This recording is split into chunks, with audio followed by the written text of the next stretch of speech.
અંતર્ગત 13,360 વિદ્યાર્થીઓનું એડમિશન થયું. આરટીઈ અંતર્ગત હજુ 656 ખાલી રહેલી બેઠકો માટે આજથી ત્રીજો રાઉન્ડ શરૂ અને અમદાવાદ શહેરમાં કુલ 14,316 બેઠક સામે પ્રવેશ માટે 38,000 અરજી થઈ છે. 656 સીટ માટે દૂરની શાળાઓ સિલેક્ટ કરવાની ડીઓની વાલીઓને સૂચના પણ છે. સ્વનિર્ભર શાળાઓમાં આરટીઈના વિદ્યાર્થીઓના પ્રવેશ માટે 2 રાઉન્ડ પૂર્ણ થયા છે. ત્રીજો રાઉન્ડ અત્યારે શરૂ થયો છે. 656 સીટ આ ત્રીજા રાઉન્ડમાં ખાલી છે.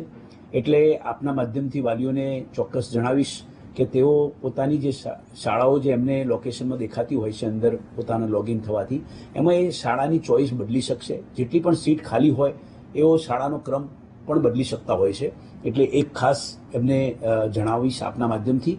બીજું કે અત્યાર સુધીમાં અમદાવાદ શહેરમાં 14,316 જે સીટ છે તેની સામે 13,360 જેટલા આરટીના એડમિશન થઈ ગયા છે અને 656 જે છે એ ત્રીજા રાઉન્ડમાં જે છે એ હવે આ ત્રીજા રાઉન્ડના